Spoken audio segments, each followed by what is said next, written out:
በስመ አብ ወወልድ ወመንፈስ ቅዱስ አሐዱ አምላክ አሜን።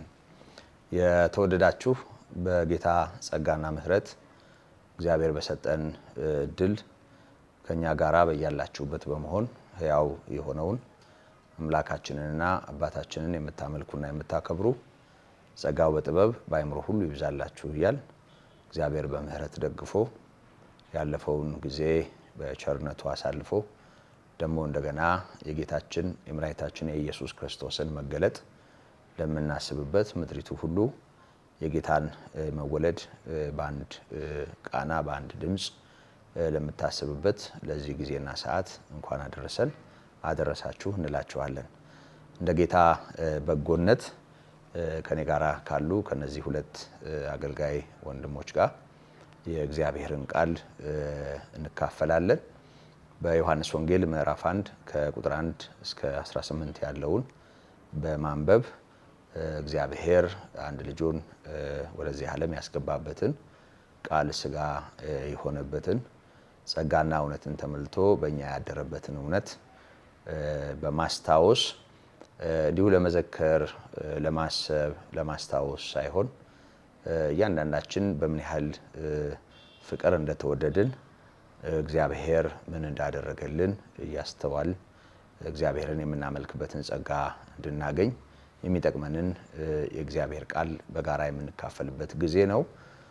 የሁል ጊዜ መምህራችን አምላካችን እግዚአብሔር ባስለመደን ጸጋ ዛሬም የቃሉን ደጅ በመክፈት የቃሉን ፍቺ በማብራት እንደሚመግበን እንደሚጠቅመን እንደሚያሳርፈን በማመን ነው የምንካፈለው።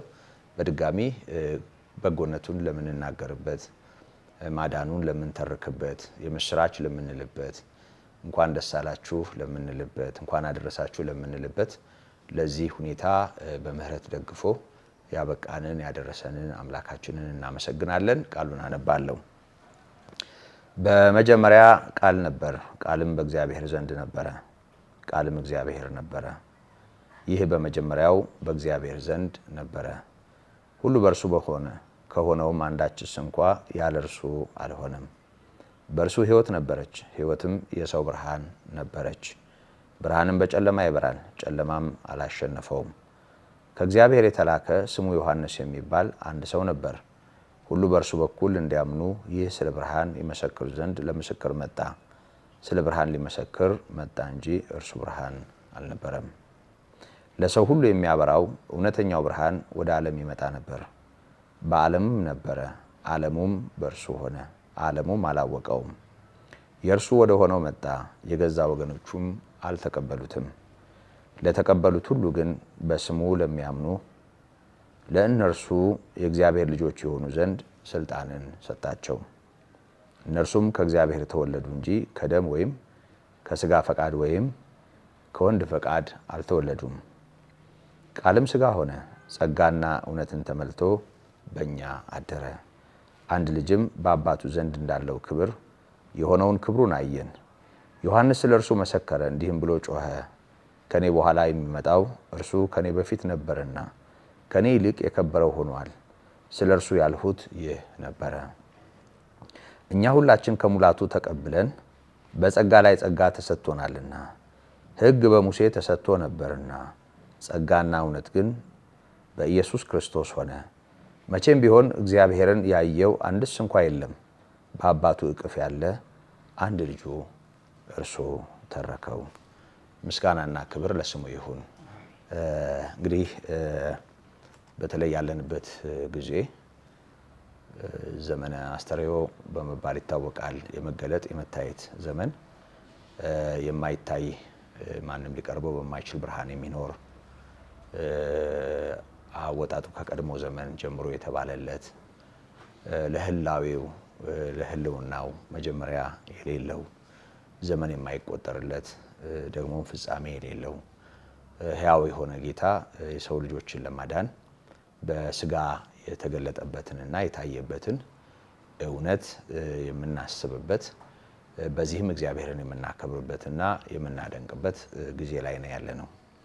በእርግጥ ሁሌም እንደምንለው እንዲህ አይነት አጋጣሚዎች በአንድ ቋንቋ ስለ አንድ ነገር እንድናስብ እንድንናገር ስለሚጋብዙ እንደ መልካም አጋጣሚ እንጠቀምባቸዋለን። ሰው ቢያስተውልም ባያስተውልም እንኳን ለጌታችን ለመድኃኒታችን ለኢየሱስ ክርስቶስ ልደት አደረሳችሁ ማለቱ አይቀርም። እንኳን አደረሳችሁ መባባልም አይቀርም። እነዚህ መልካም አጋጣሚዎች በጋራ የእግዚአብሔርን እውነት የተገለጠውን የወንጌል ብርሃን በተመለከተ ሰው እንዲያስብ የሚጋብዙ ከመሆናቸው ጋር ተያይዞ እድሉን ተጠቅመን እኛም እንዲህ ባለ ሁኔታ ይሄንን ዝግጅት ይዘን ቀረብን። እንዲህ ባለ ሁኔታ እግዚአብሔርን እንድናከብር እድሉን አገኘን እንጂ በእኛ ሕይወት በአጠቃላይ በክርስቲያንም ማንነት የጌታችን የኢየሱስ ክርስቶስ ጉዳይ እንዲሁ ወቅትና ጊዜ እየተጠበቀ የሚታወስ ብቻ አይደለም እንደሚታወቀው። ምክንያቱም ሕይወት ነው፣ ስለ ሕይወት ነው የምናወራው። የተገለጠውም ሕይወት ነው።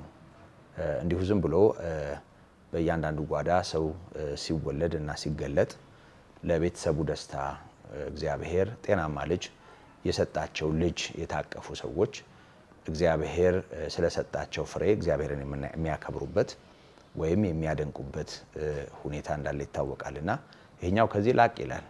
ለአንድ ቤተሰብ፣ ለአንድ አካባቢ፣ ለአንድ ማህበረሰብ ብቻም ሳይሆን እግዚአብሔር ለሰው ሁሉ ያለውን ምሕረት በልጁ መገለጥ ያሳየበት እውነት ከመሆኑ ጋር ተያይዞ የጌታችን የመድኃኒታችን የኢየሱስ ክርስቶስ ልደት ለሁላችንም የተለየ ደስታ የተለየ ትርጉም አለው።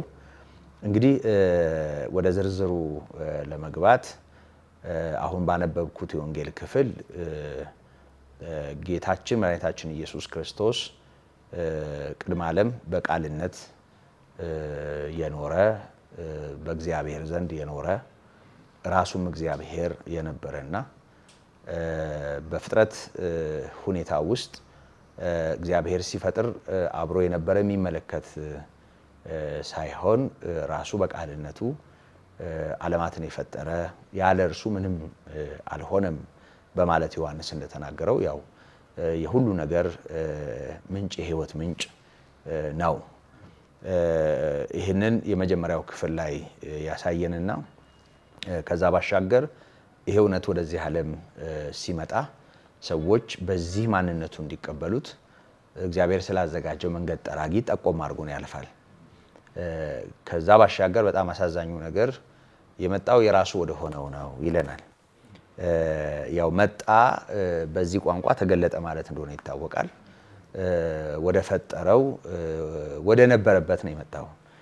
በዓለሙም ነበረ ስለሚል የሆነ ሆኖ ዓለሙ አላወቀውም፣ የገዛ ወገኖቹም አልተቀበሉትም ይለናል እና ሌላው በዚህ ክፍል የተቀበሉትና ያልተቀበሉት በማለት ስለተቀበሉትም ስላልተቀበሉትም የሚነግረን እናስተውላለን። ሌላኛው በጸጋ ላይ ጸጋ ተሰጥቶናል ነው ያለን። ሕግ በሙሴ በኩል ተሰጥቶ ነበር፣ ጸጋና እውነት ግን በክርስቶስ ሆነ በማለት በክርስቶስ ኢየሱስ የተገለጠው እውነት በሙሴ አማካኝነት ከተገለጠው ሕግ እጅግ የላቀና ከኛ ሕይወት ጋር ቀጥተኛ ግንኙነት ያለው መሆኑን ይናገራል።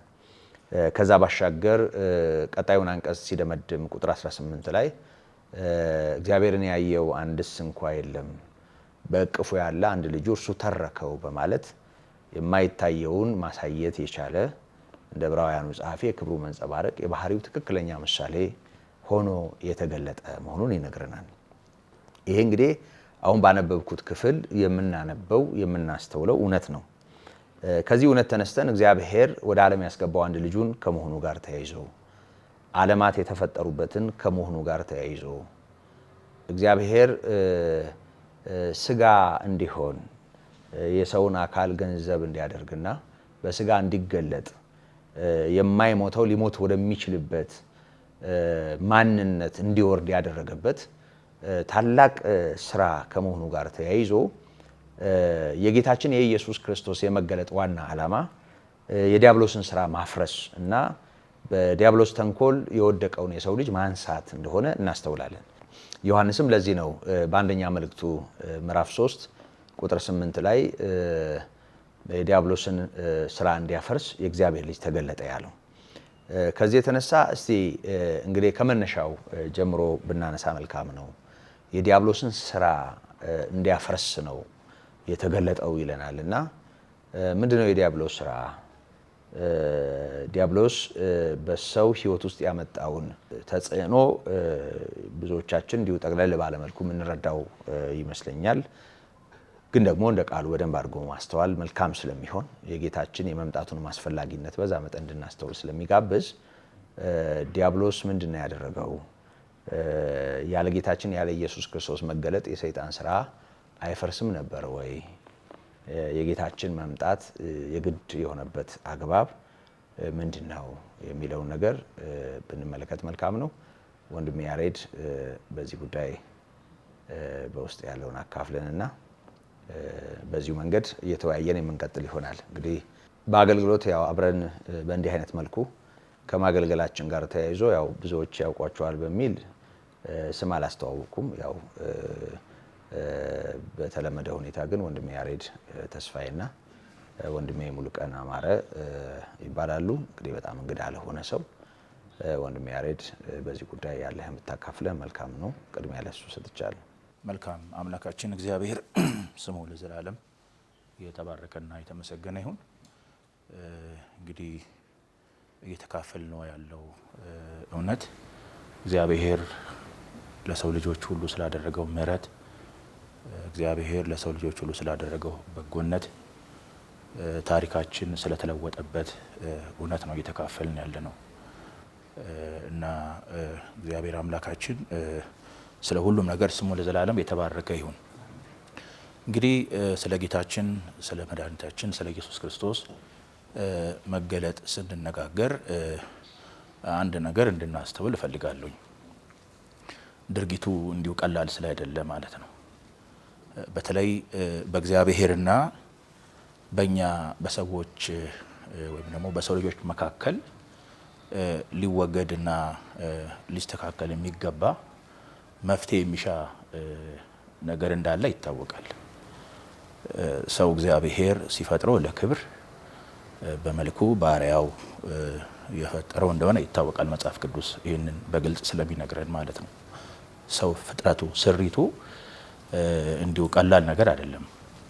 ሰው እጅግ የከበረ ፍጥረት ነው እና ይሄ እግዚአብሔር በክብር የፈጠረው የሰው ልጅ የእግዚአብሔር ቃል እንደሚነግረን ወድቋል እና በዚህ ምክንያት በእግዚአብሔርና በሰው መካከል አንድ ችግር ገብቷል ማለት ነው። ወይም እግዚአብሔርና ሰውን የሚለይ አንድ እንቅፋት ሆኗል ማለት ነው። ስለዚህ ይሄ እንቅፋት ተወግዶ በእግዚአብሔርና በሰው መካከል ህብረትን ሊፈጥር የሚችል አንድ ብርቱ መፍትሄ የሚሻ ነገር እንዳለ ይታወቃል እና በጣም ደግሞ የሚገርመው ደግሞ ይሄ መፍትሄ የተገኘው ከበዳዩ ከወደቀው የሰው ልጅ አይደለም። መፍትሄው የተገኘው ከተበዳዩ ነው። ወይም ያው ሰው በደለ፣ በሰው በደል ውስጥ የምናየው እግዚአብሔርን መበደል ነው የምናየው እና እግዚአብሔር ደግሞ ሰው እንዲወድቅና እንዲጠፋ አልፈለገም። መፍትሄው ከራሱ ነው የመነጨው፣ ከራሱ ነው መፍትሄው የተገኘው ማለት ነው እና መፍትሄው ምንድነው? ቅድም አሴም እንዳልከው በአንደኛ ዮሐንስ ምዕራፍ 3 እንደተጻፈው የዲያብሎስን ስራ እንዲያፈርስ የእግዚአብሔር ልጅ ተገለጠ ይላል ማለት ነው። ስለዚህ የኢየሱስ ክርስቶስ መገለጥ እግዚአብሔር ለኛ የሰጠውን እግዚአብሔር ለኛ መዳን የሰጠውን መፍትሄ ነው የምናየው ማለት ነው። ስለዚህ የሰው መዳን የእግዚአብሔር ልጅ መገለጥ የእግዚአብሔር ልጅን በስጋ ወደዚህ ዓለም መምጣት ጠይቋል ማለት ነው። ስለዚህ ኢየሱስ ክርስቶስ በስጋ ወደዚህ ዓለም መጣ ስንል በሌላ ቋንቋ አምላክ በስጋ ተገለጠ ማለታችን ነው። አምላክ በስጋ ተገለጠ ስንል ደግሞ በሌላ ቋንቋ ቅድም አሴም እንዳነበብከው በመጀመሪያው ቃል ነበር ነው የሚለው። ይሄ የቃልን ዘላለማዊነት ነው የሚያሳየው። ዘመን ሳይኖር ፍጥረት ሳይኖር ከዘላለም የነበረ ነው እሱ። ደግሞም በእግዚአብሔር ዘንድም የነበረ ደግሞም አምላክም የሆነ ነው ይሄ ቃል ማለት ነው። ግን ሰዎችን ለማዳን ደግሞ የሰውን ስጋ ገንዘብ አደረገ እና የሰውን ስጋ ደግሞ ገንዘብ ሲያደርግ የነበረውን ነገር ደግሞ ትቶ አይደለም። የነበረው ምንድነው? አምላክ ነው አይደል? እና የሰውን ስጋ ገንዘብ ሲያደርግ አምላክነትን ሳይተው የሰውን ስጋ ደግሞ ገንዘብ አድርጎ በመካከላችን ተገለጠ፣ በመካከላችን ተገኘ። የጌታችን የኢየሱስ ክርስቶስ ደግሞ በስጋ መገለጥ እንዳልነው ደግሞ የእግዚአብሔር ጉብኝት ነው ማለት ነው። እግዚአብሔር በመካከላችን እንዲገኝ በወደቀው በሰው ልጅ መካከል እንዲኖር አደረገ ማለት ነው እና ይሄ ከምንናገረው በቃላት ከምንገልጠው በላይ የሆነ እጅግ ከባድ የሆነ ነገር ነው። አምላክ በስጋ ተገለጠ ስንል እንዲሁ በቃል ዝም ብለን የምንናገረው እውነት አይደለም። በቃ ራሱን ባዶ አድርጎ በሰው መካከል በወደቀው የሰው ልጅ መካከል እግዚአብሔር በስጋ ተገለጠ፣ በመካከላችን አደረ ስንል እግዚአብሔር በዚህ መጠን ሰውን መውደዱን እናያለን ማለት ነው። ስለዚህ የእሱ መገለጥ የዲያብሎስን ስራ ማፍረስ ነው። የዲያብሎስ ስራ ደግሞ እዛው መጽሐፉ እንደሚነግረን ኃጢአት ነው። ቅድም እንዳልነው በሰውና በእግዚአብሔር መካከል ወይም ሰው ከእግዚአብሔር እንዲለይ ያደረገው በዋናነት ኃጢአት ነው። ሰው በክብር ተፈጠረ። ያ በክብር የተፈጠረው ሰው ደግሞ በኃጢአት ምክንያት ወደቀ። ስለዚህ ኃጢአት በእግዚአብሔርና በሰው መካከል እንቅፋት ሆነ ማለት ነው እና ይሄንን እንቅፋት ደግሞ ለማስወገድ ያ ከዘመናት በፊት የነበረው የእግዚአብሔር ልጅ በስጋ ተገለጠ።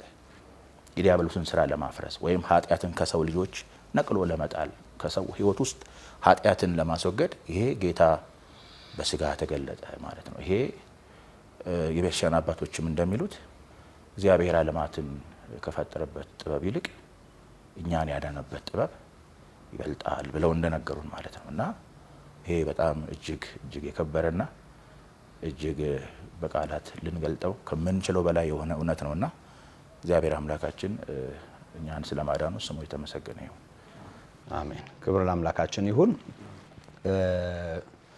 አሁን ባነሳኸው ነጥብ ውስጥ መፍትሄው ከበዳዩ አይደለም ከተበዳዩ ነው የመጣው የሚል ቃል ተጠቅመሃልና እንደው ይሄ ሀሳብ በደንብ ቢብራራ መልካም ነው። ከዛ ባሻገር በሰው ልጅ ውድቀት ውስጥ እግዚአብሔር ተበደለ ማለት እንችላለን ወይ? ተበድሏል ወይ? እግዚአብሔር ከተበደለ ምክንያቱም ሰው እግዚአብሔርን ባለመስማቱ ራሱን ነው የጎዳው።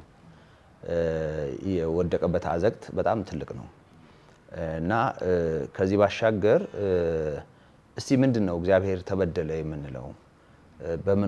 በምን አይነት ሁኔታ ነው የምንገልጠው የሚለውን ነገር ጨምረን ብናብራራና ምናልባት ጥያቄው አንተ ባነሳኸው ነጥብ ላይ የተመሰረተ ከመሆኑ ጋር ተያይዞ አንተ ብትጀምረውና በተለይ ደግሞ ከኃጢአት ጋር የተያያዘው ነገር ተጨማሪ ማብራሪያ የሚያስፈልገው ስለሆነ ምንድነው በራሱ ኃጢአት?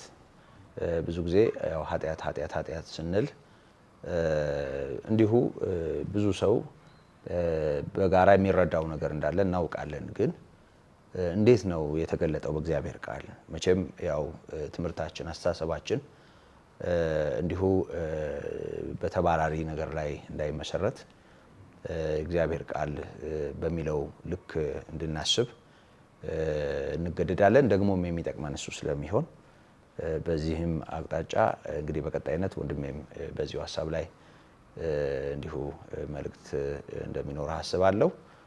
ምንድነው እግዚአብሔር ተበደለ ስንል እግዚአብሔር ተበድሏል ወይ? በምን ሁኔታ ነው እግዚአብሔር ተበደለ ማለት የምንችለው? የሰው በደል በእግዚአብሔር ላይ ምን ሆነ ማለት እንችላለን? መልካም እንግዲህ ቅድም እንዳልኩት የእግዚአብሔር ቃልም እንደሚነግረን ሰውን እግዚአብሔር ሲፈጥረው በመልኩ በምሳሌው እንደፈጠረው የክብሩ ተካፋይ የሕይወቱ ተካፋይ አድርጎ እንደፈጠረው የኦሪት ዘፍጥረት ምዕራፍ 1 ይነግረናል ማለት ነው። ያ እንግዲህ የሰውን ክቡርነት እንድናይ ያደርገናል።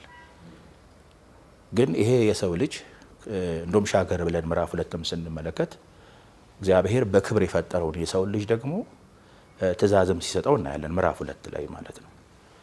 እንግዲህ ያም ትእዛዝ በኦሪት ዘፍጥረት ምዕራፍ 2 እንደተጻፈው ይህንን መልካሙና ክፉን የሚያስታውቀውን ዛፍ እንዳትበላ እና ከሱ በበላ ቀን ትሞታለህ በማለት አዳም ወይም እግዚአብሔር ከአዳም ጋር ኪዳን እንዳደረገ ይነግረናል ማለት ነው። ይሄ እንዳለ ሆኖ ግን ሻገር ብለን ምዕራፍ 3 ላይ ስናነብ ሰው እግዚአብሔር የሰጠውን ትእዛዝ በቀጥታ ሲጥስ እናያለን። በእርግጥ ክፍሉን ስናነብ የሰው መውደቅ ምክንያቱ ሰይጣን ሊሆን ይችላል። ግን እዛ ክፍል ላይ አይተን ከሆነ ሰይጣን የታመነበት እግዚአብሔር ያልታመነበት። ምክንያቱም እግዚአብሔር አትብላ በበላ ቀን ትሞታለህ ብሎታል። ሰይጣን ያንን ገልብጦ ሞትን አትሞቱም ነው ያለው ቃል በቃል ማለት ነው።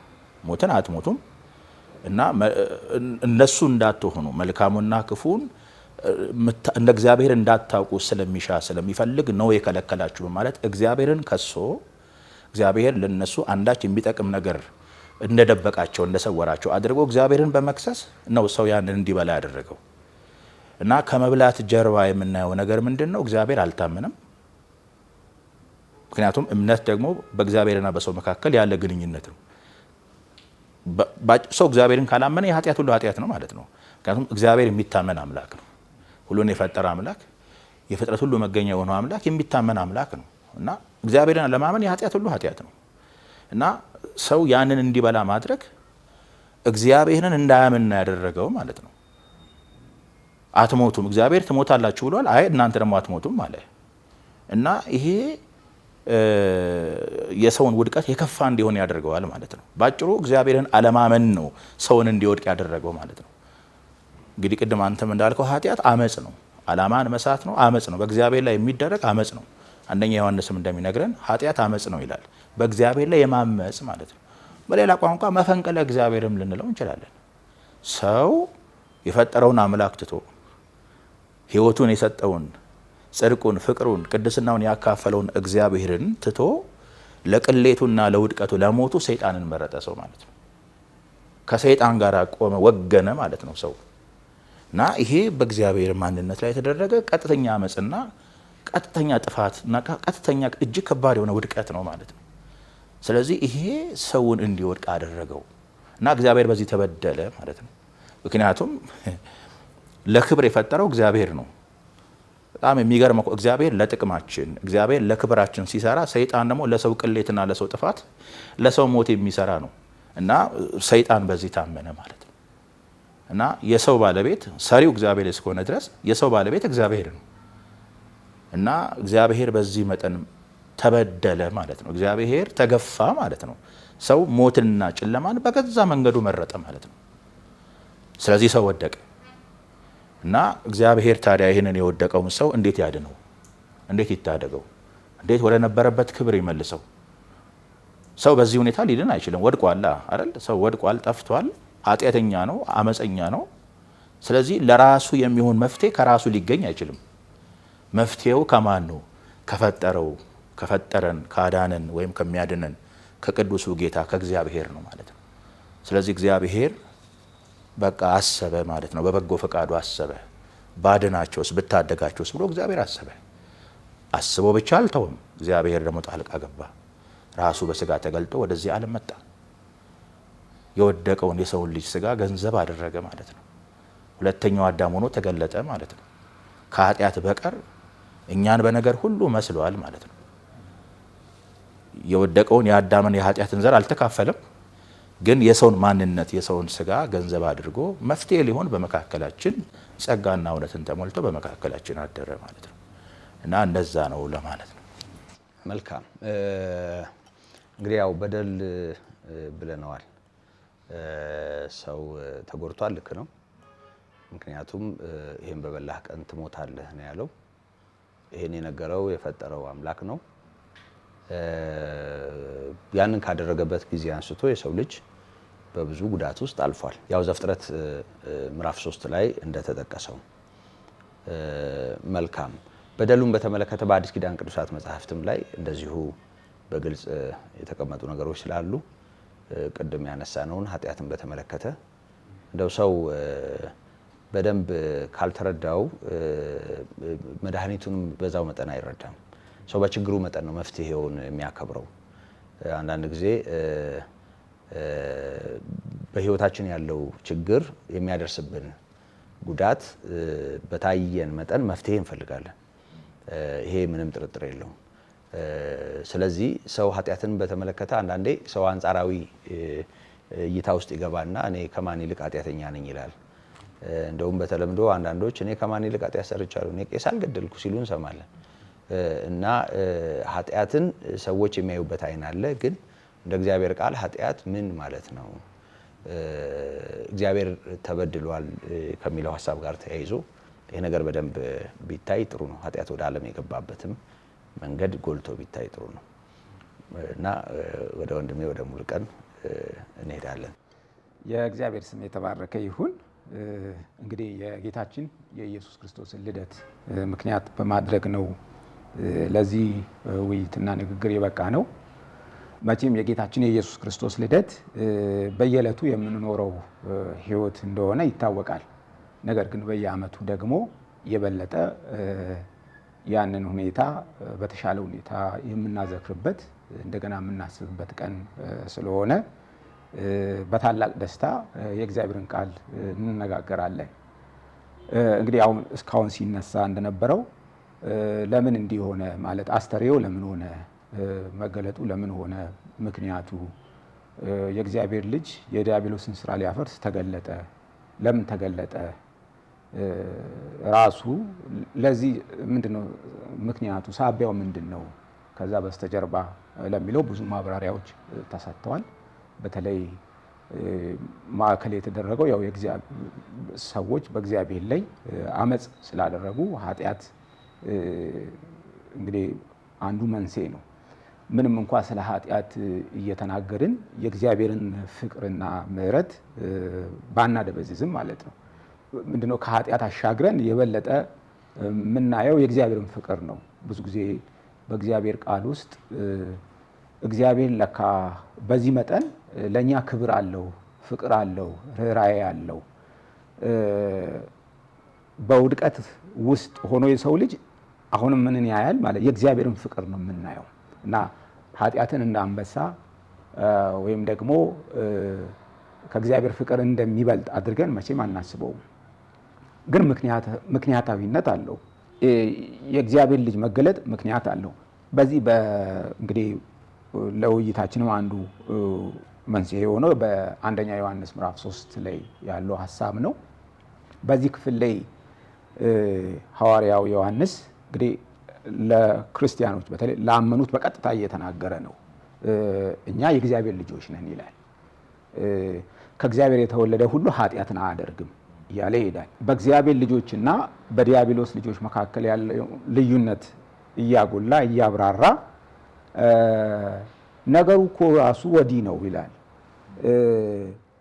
ኃጢአትን የሚያደርግ ሁሉ አመፅን ደግሞ ያደርጋል፣ ኃጢአትም አመፅ ነው ይላል። ትክክለኛ ትርጉም ነው ይሄ። መቼም ምንም ያህል ብንተረጉመው ከዚህ በላይ አንተረጉምም። እርሱም ይላል ኃጢአትን ሊያስወግድ እንደተገለጠ ታውቃላችሁ። እርሱም ማለት ክርስቶስ ማለት ነው። አሃ ክርስቶስ ራሱ የተገለጠው መገለጥ ስንል መገለጥ ራሱ የሆነ ግልጽ ያልሆነ ቃል መሆን የለበትም። ልክ ነው። አስተርእዮ ስንል ለአንድ የሃይማኖት እውቀት ላለው ሰው ግልጽ ነው። መገለጥ ሲባልም የሆነ መታየት እንደሆነ ግልጽ ነው። በቀላሉ ግን እግዚአብሔር ወደኛ ሕይወት የገባበት ወደኛ ዓለም የመጣበት እግዚአብሔርማ ሕያውና ዘላለማዊ ከሰው ልጅ መኖር በፊት አስቀድሞ የነበረ እድሜ የማይቆጠርለት ፍጥረትን ወደዚህ ዓለም ያመጣ በእግዚአብሔርና በሰው መካከል ኃጢአት በመግባቱ ሰውና እግዚአብሔር ግንኙነታቸው ምን ሆነ? ተዳከመ። ለዚህ ምክንያቱ ምንድነው? ቅድምም ያሬድ እንዳነሳው በእግዚአብሔር መንግስት ላይ የሰው ልጅ አመፅን አደረገ፣ ወይም ደግሞ በኃጢአት ምክንያት ከእግዚአብሔር ዓላማ ተስተጓጎለ። እግዚአብሔር ሐሳብ አለው፣ በዘፈቀደ አይደለም መቼም እኛን የፈጠረን። ግን ኃጢአት ምን አደረገው? ይሄን ሁሉ አደፈራረሰው ማለት ነው። ይሄ ብቻ አይደለም፣ እኛ በእግዚአብሔር መልክና ምሳሌ የተፈጠርን ክቡራን ፍጥረት ነን፣ ወይም ከቅድስት ሥላሴ ሕይወትን መልክን ተካፍለናል። ኃጢአት መስራት ማለት ይህንን ማደብዘዝ፣ ይህንን ማጥፋት፣ በዚህ ላይ በጠላትነት መነሳት ማለት ነው።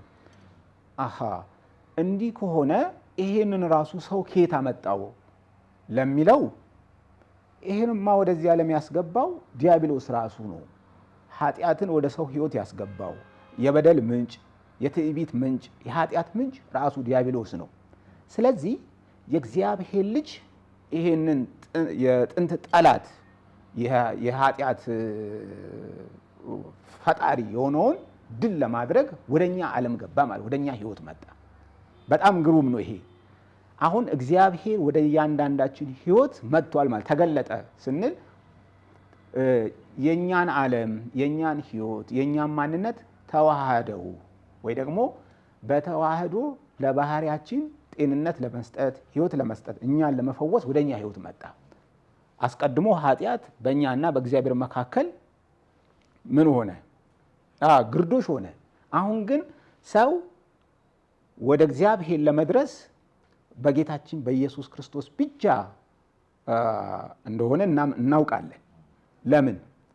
እርሱ የዲያብሎስን ስራ ስላፈረሰ። በዚህ መሰረት ያንን አመፅ ምን አደረገው? ድል አደረገው በመታዘዝ የእግዚአብሔር ቃል እንደሚለን ስለ ሰው ምንድነው የሰው ልጅ ኃጢአተኝነት እንዲህ ቀላል አድርገን የምናየው አይደለም። ክርስቶስ ቤዛ በመሆን እነዚህ ሁሉ የታወቁ ናቸው። ሁልጊዜ የምናስተምረው ሁልጊዜ የምንሰብከው። ስለዚህ ኃጢአት የሚባለው ክፉ ተግባር በሰውና በእግዚአብሔር መካከል የገባ በእግዚአብሔር መንግስት ላይ አመፅ ስለሆነ የኃጢአት አባት የሆነውን ድል ለማድረግ የእግዚአብሔር ልጅ ተገልጧል። አሁን ራሱ ዮሐንስ እያለን ያለው በዛ ህይወት እንዳንሄድ ማለት ነው። ክርስቶስን ራሱ እኮ ወደዚህ የሳበው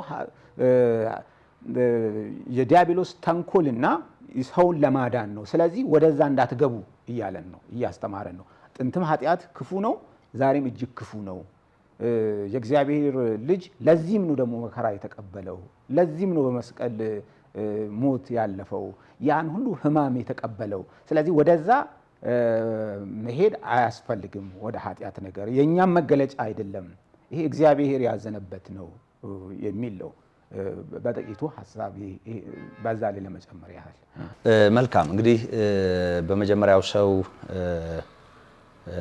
በአዳም አለመታዘዝ ኃጢአት ወደ ዓለም መግባቱን ቅዱስ ጳውሎስ በሮሜ ምዕራፍ 5 ቁጥር 12 ላይ ይናገራል። እንግዲህ ኃጢአት አሁንም ዮሐንስ በግልጽ እንዳብራራው አመጽ ነው። ያም ደግሞ በእግዚአብሔር ላይ የተደረገ አመጽ ነው።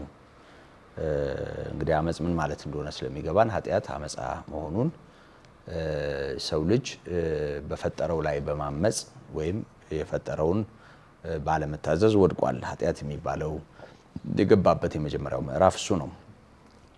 እግዚአብሔር በሰውን አክብሮ ነው የፈጠረው፣ ተነስቷል። በጽድቅ በቅድስና ላቅ ባለ ማንነት ደግሞ ዓለምን በማስተዳደርም ቢሆን ይሄንን ክብር ተጎናጽፎ ነው በእግዚአብሔር ምሕረት የተፈጠረው። ከዚህ ክብሩ ነው ያነሰው። ልክ ነው፣ ሰው ተዋርዷል። ግን በዚሁ መጠን ቅድሞ ወንድሜ ያሬድ እንዳነሳው እግዚአብሔር አለመታመኑ በሰው ልጅ እንደ ውሸታም መቆጠሩ ማለት ሰይጣን ይሄን በበላችሁ ጊዜ እንደሱ እንደምትሆኑ ይሄን ስለሚያውቅ ነው ማለት እግዚአብሔር ዋሽቷል ማለት ነው። እግዚአብሔር ተንኮለኛ ነው ማለት ነው። ጠላት ባቀረበው ሁኔታ ያንን አሜን ብለው ነው አንድ እርምጃ የተራመዱት እና እግዚአብሔር አለመታመኑ እንደ ውሸተኛ መቆጠሩ ቅዱሱ እና ንጹሑ ጌታ በዚህ መጠን መገፋቱ እሱ አመጽ ነው። ከዛ ባሻገር እናንተ እየተናገራችሁ አንድ ነገር ወደ አይምሮ የመጣ በአንድ ወቅት ዝም ብሎ ውስጥ የቀረ ነገር ነው። አንድ አባት የበኩር ልጁ የሚወዳት የበኩር ልጁ በሆነ አደጋ ታልፋለች፣ በአደጋ ውስጥ ታልፋለች እና ያ አደጋ ህይወቷን ሊቀጥፍ የሚችል ነበር እና በጣም በሚገርም አይነት ተአምራት እግዚአብሔር ህይወቷን አተረፈውና የሷን መዳን ተከትሎ እግዚአብሔር እንኳን አተረፋችሁ ለማለት ያው ቤት ከሄዱ ሰዎች መሀል አንዱ ነኝ እና ከአባቷ ጋር ቁጭ ብለን ስለነበረው አደጋ እና እግዚአብሔር ስላደረገው ምህረት እያወራን እንኳን እግዚአብሔር አተረፋት፣ እግዚአብሔር ቸርነት አደረገላት፣ እንደው አካሏ ሳይጎድል እንደው በጣም የእድሜ ልክ የሆነ ነገር ሳይኖርባት እንኳን ተረፈች አልኩት እና አይኖቹን ቅጭም አድርጎ አሰግድ ለሷ ነው ብለህ ነው? ለኔ እኮ ነው የተረፈችው ሰው መሆን የምችል ይመስልሃል? እንደዛ ሆና ቢሆን አለ እና ዝም ብዬ ከዛ ንግግሩ ተነስቼ እግዚአብሔርን አሰብኩት። ማለት ለምሳሌ በአባትና በልጅ መካከል ያለውን ግንኙነት ስንመለከት ያው ወላጆች ብዙ ዋጋ ይከፍላሉ ልጆቻቸውን ለማሳደግ።